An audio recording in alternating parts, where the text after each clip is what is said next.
nýsum niður 2 á dag alla ævi. Allir erkenvíkingar læra að nýsa niður og stunda 2 á dag. Yndislegt. Þetta leiðin að markmiði og tilgangi mannlífs. Við erum ekki hér til að vinna og stríta, við erum hér til að þróast andlega í átt að fullkomnun, uppljómun, að lifa valhöll sprell lifandi, þá einherjar, hinir uppljómuðu lifandi á jörðu.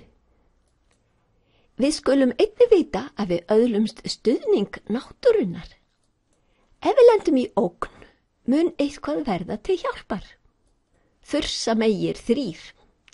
3 eiginleika náttúrunnar, sattva, rajas, tamma, stjórna veröld allri. En þegar við nýsum niður inn fyrir þeirra yfirráðasvið, fáum við hvíld frá þeim. Þeir atast þá ekki í okkur. Við förum á samsviði náttúrulögmálna sem innihalda fullkomna reglu sem endurspeglast í öllu hinu skapaða. Þegar við nýsum niður, upplifum við kyrrustu svið vitundar, tæra vitund, samsviðið sem allur kraftur og allir möguleika náttúrulögmálana. Þegar meðvitaður hugur okkar verður mettaðri af tærri vitund, verða í okkar lífi mikil áhrif samræmis og gleði. Við höfum þambað mjög þekkingarinnar, eins og Bölverkur gerir þegar hann klífur hið óséða, sér það sem augu okkar ekki sjá. Þegar við iðkum reglulega það að nýsa niður, verða allar okkar hugsanir og gjörðir styrktar af þróunarkrafti náttúrulögmálna. Þetta hefur í för með sér uppfyllingu óska okkar. Fimbulrúnir. Og við ætlum að safna öllum bókum og kvæðum fornasiðar. Það verður í mikilli hættu þegar tæki kóngsins, þessu eingiði hans hefur verið troðið upp á okkur og skylda verður að játa trú af það.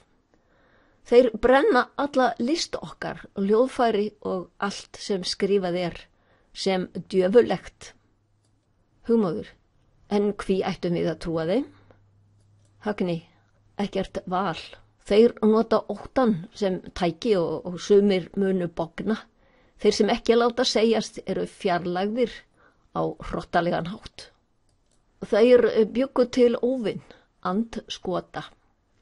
Það mjög þekkt stjórnunarbragð að búa til óvinn, flykkja mönnum saman gegn ímynduðum óvinni. Þeir nota erlent orði yfir hann Satan og gera hann að persónu ímynd hins illa, Satan með stórum staf. Stundum vinnur þessi Satan fyrir þennan eina guð, samkvæmt skipun frá honum drepur hann þá sem ekki hlýða. En stundum hann, þessi Satan, óvinnur þessa eina guðs. Til allara hamingju verður þetta óttatæki alltaf spottað á Íslandi. Og honum verða gefin mörg nöfn svo sem djöfull, kallaðu djöfsi, andskotinn, Satan, líka skratti, kölski og fjandi og fleira, og aldrei tekst að gera hann ógnvekjandi í hugum manna á Íslandi.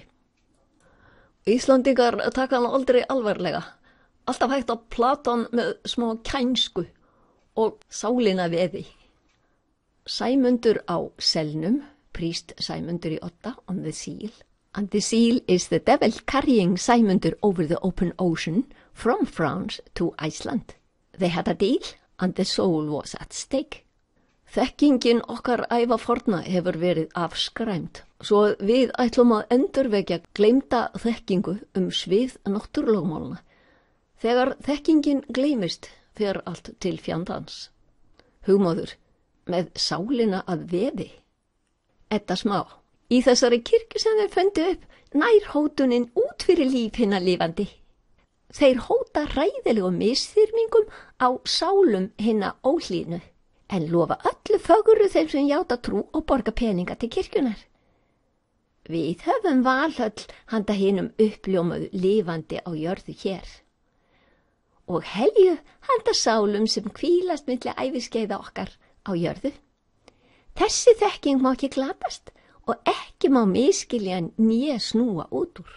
Eftir 1000 ár Skulum við koma öllu í samt lag á ný? Sigdrífa, 1000 ár. Edda smá. Já, fæðumst á ný til þess.